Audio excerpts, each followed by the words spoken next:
Assalamu alaikum warahmatullahi wabarakatuh. Niwakaribishe ndugu zangu waandishi wa habari kwenye mkutano huu ambao unafanyika hapa makao makuu ya klabu yetu ya Yanga Jangwani jijini Dar es Salaam. Lakini pia niwakaribishe wale wote ambao wanafuatilia mubashara matangazo haya kutokea hapa Jangwani kupitia vyombo mbalimbali vya habari ambavyo tuko navyo hapa. Wanachama, mashabiki na wapenzi wa klabu yetu ya Yanga, najua wako na shauku kubwa kutaka kujua uongozi wao unazungumza nini asubuhi ya leo, kizingatia siku ya jana tumetoka kupata matokeo mazuri kwenye kombe la CRDB Federation Cup, na Mwenyezi Mungu ametujalia tumeingia kwenye hatua ya 16 bora. Kutokea pale program ambayo imetangazwa, tunafahamu tunaingia kwenye mapumziko ya FIFA break. Hivyo kuna baadhi ya wachezaji wa kikosi chetu cha Yanga wamepata nafasi ya kuitwa kwenye majukumu yao ya timu ya taifa. Baadaye kidogo inshallah tutatoa taarifa kamili ya wachezaji wote ambao wameitwa kwenye majukumu ya timu za taifa kwenye mapumziko haya ya kalenda ya FIFA. Lakini kwa ambao wamebakia, benchi la ufundi limetoa siku 6 za mapumziko ambayo ni kama wiki moja hivi. Baada ya hapo watarejea wote kambini kwa ajili ya kujiandaa na mazoezi kuelekea mechi za mwisho za ligi kuu.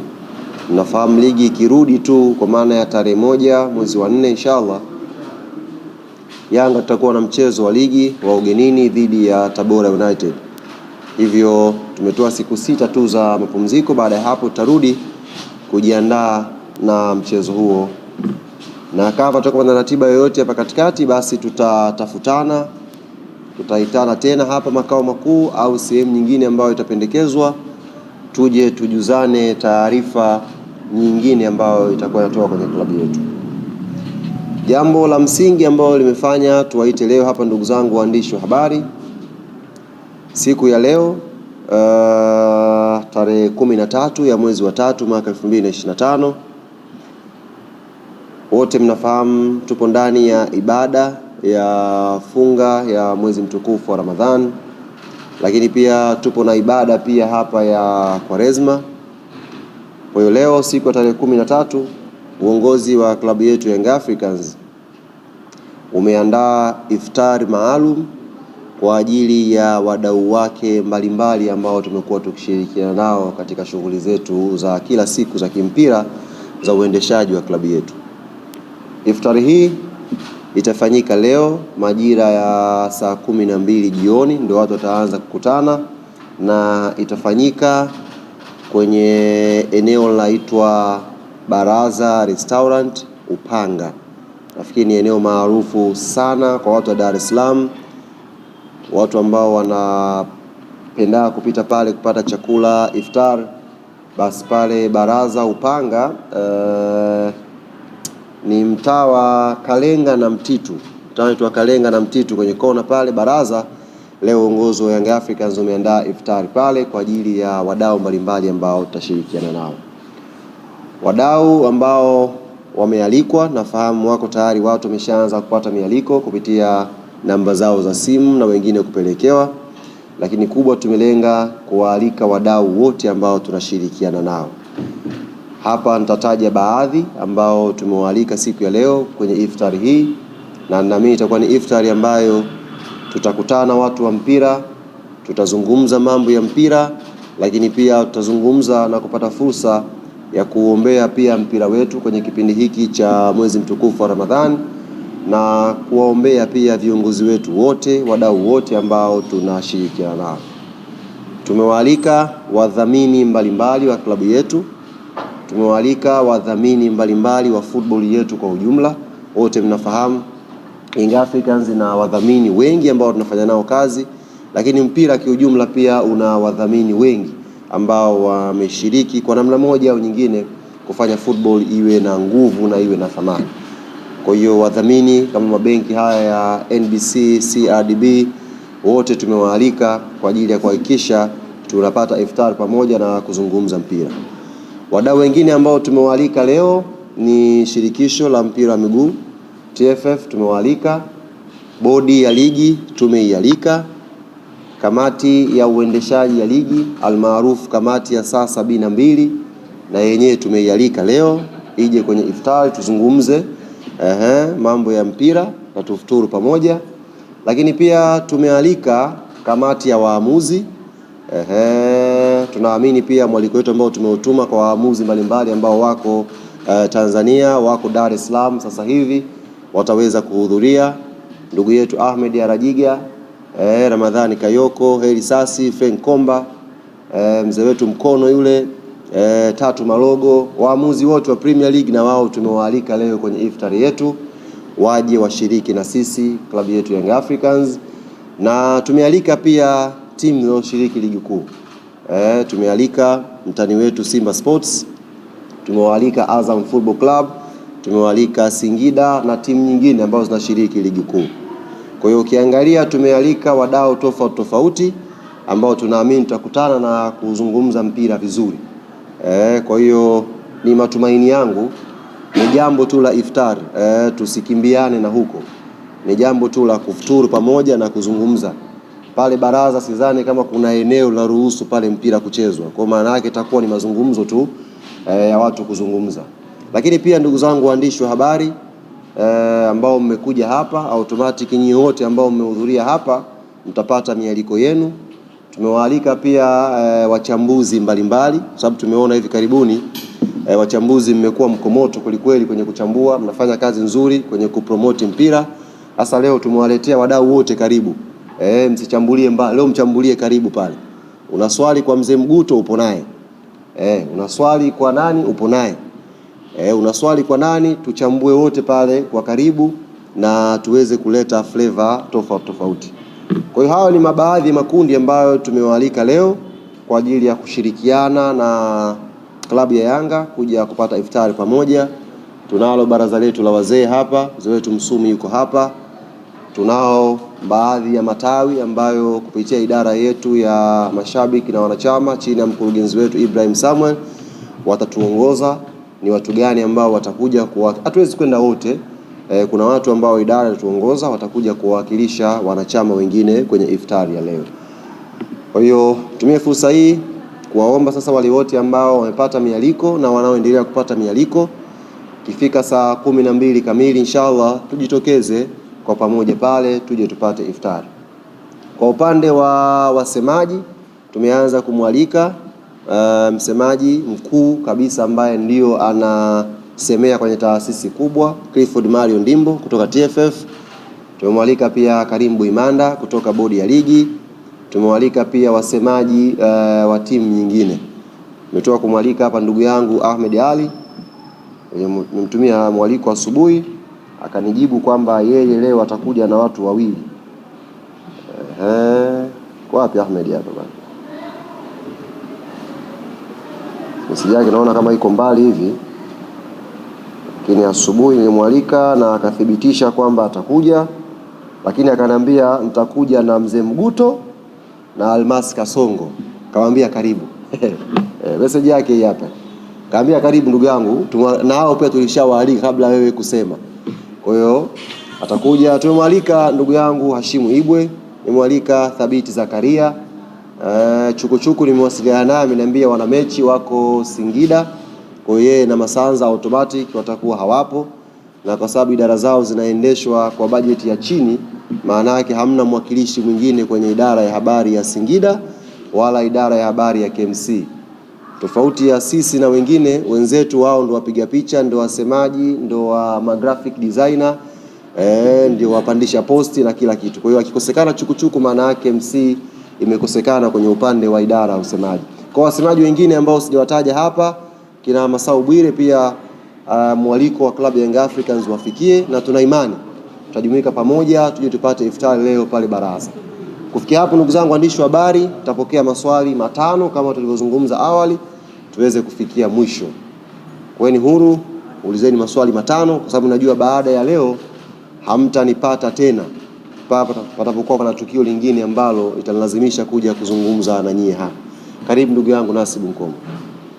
Asante. Kwanza mimi niwashukuru kwa sababu mimi leo asubuhi saa 12 shangae saa 12 walimu wa Iftar ambao ni saa 12 jioni ya mazuri.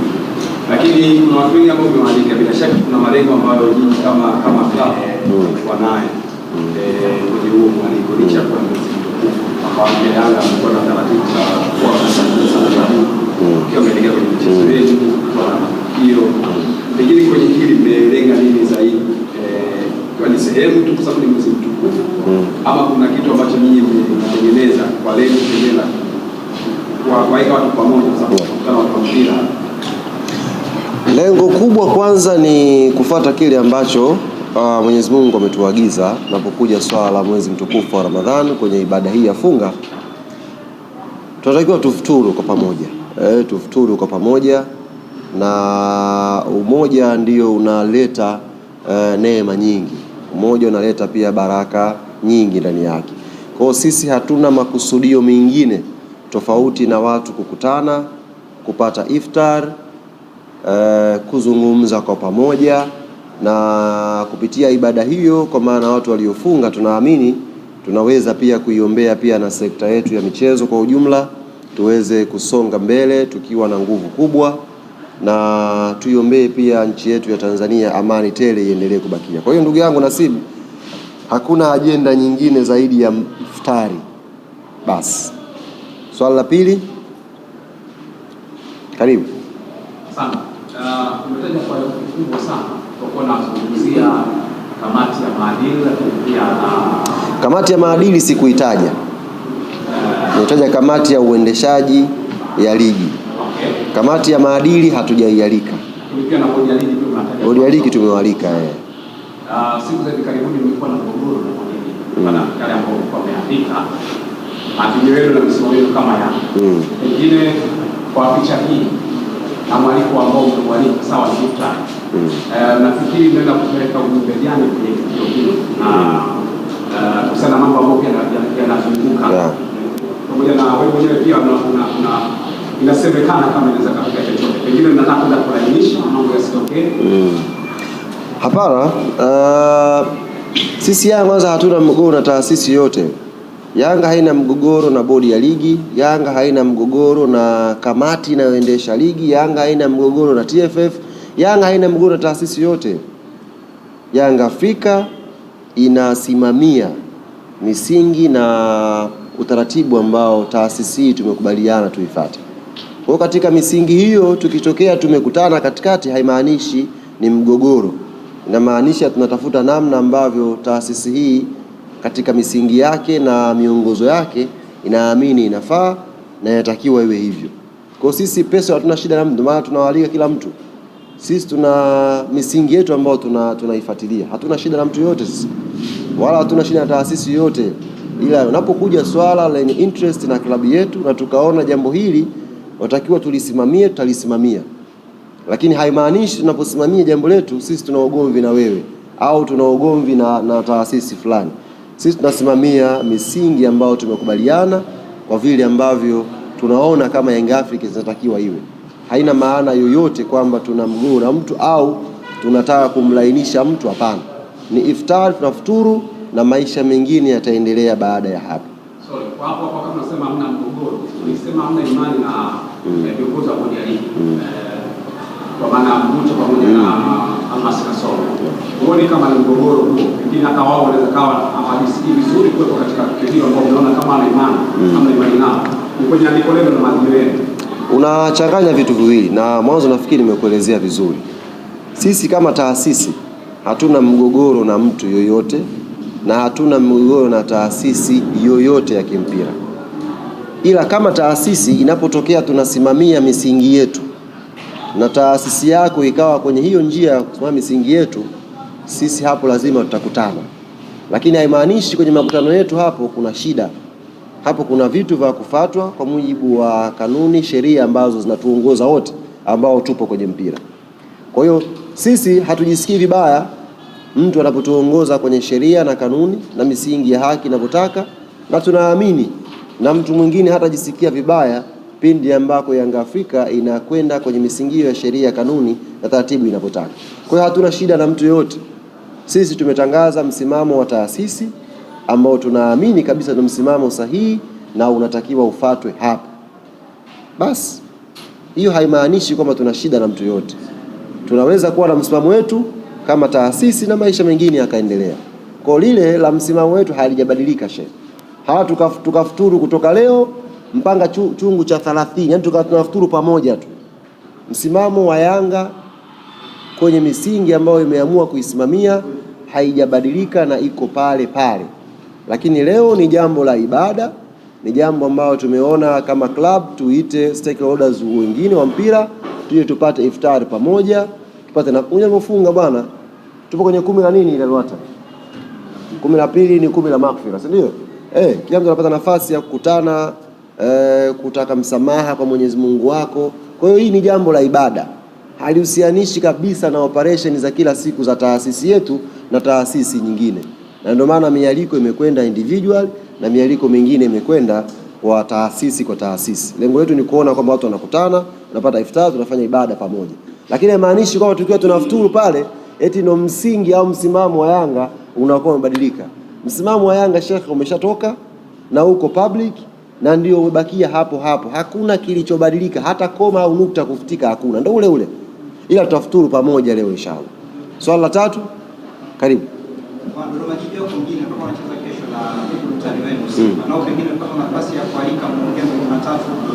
Tumezialika timu zote ambazo zitakuwa na nafasi ya kuja kwenye iftari leo. Zote tumezialika. Kwa hiyo kama Dodoma Jiji na wao watapata nafasi wakaribie, kama Simba watapata nafasi, kama maandalizi yao yatakuwa malizika jioni, wakaribie tupate iftari pamoja. Ni jambo la ibada, sio jambo la kwenda kujadili wakafungane vipi. Ni jambo la ibada, tufuturu kwa pamoja. Karibu Naeka.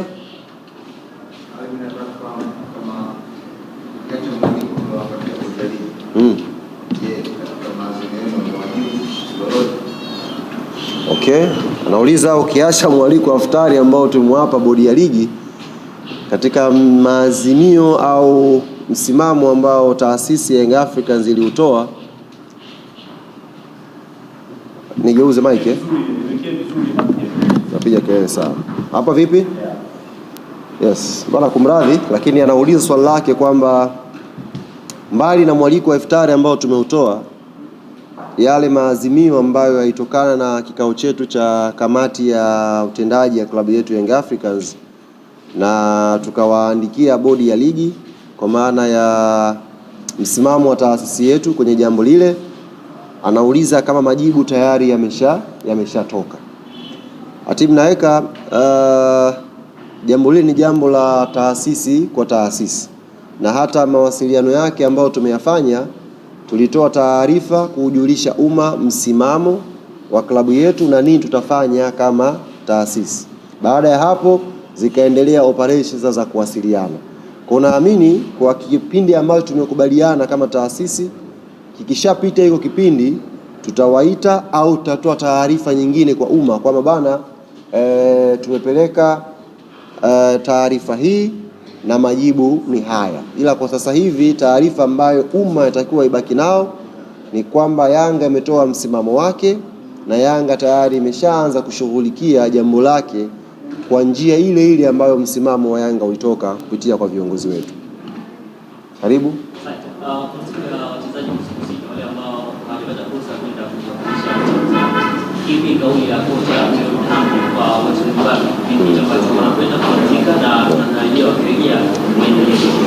Tumewambia wachezaji kwamba hichi sio kipindi cha likizo. Hatupo kwenye holiday. Tupo kwenye mapumziko ya kalenda ya FIFA. Hatujakwenda kwenye holiday kwamba watakiwa waende wakajiachie. Na ndio maana ukiangalia kutoka tarehe 13 leo mpaka tarehe 1 kuna wiki nyingi hapo, lakini tumetoa siku 6 tu wachezaji waweze kurefresh kidogo, alafu warudi tuendelee na maandalizi. Mechi zilizobakia hizi ni ngumu sana. Mechi za mwisho za ligi na kombe la CRDB hapa ni ngumu sana. Kwa lazima warudi wakiwa na utayari wa kiakili, utayari wa kimwili, tuweze kupambana kumalizia huo utayari wa kiufundi, tupate matokeo mazuri. Kila mechi sasa hivi ni ngumu kwa sababu tupo katika nyakati za mahesabu ya mwisho. Tunakutana na timu ambazo zinawania pengine kucheza kwenye mashindano ya kimataifa next season. Tunakutana na timu ambazo zinawania kumaliza kwenye nafasi za juu, na wote ni mashuhuda. Iko fedha ambayo Azam TV wanaitoa based on position ya msimamo, kwa kila mtu ana interest ya kumaliza nafasi ya 5 ya 6, kwa sababu kuna fedha iko pale. Lakini pia ziko timu zinapambana kutokushuka daraja. Kwa hiyo kila mechi hapa mwishoni ni mechi ngumu kweli kweli. Katika ugumu huo ndiko ambao kuna sisi kama taasisi, kama bingwa mtetezi, tunaweka umakini wetu, tunaweka juhudi na nguvu zetu tuweze kupata matokeo mazuri kwenye mechi za mwisho. Si watu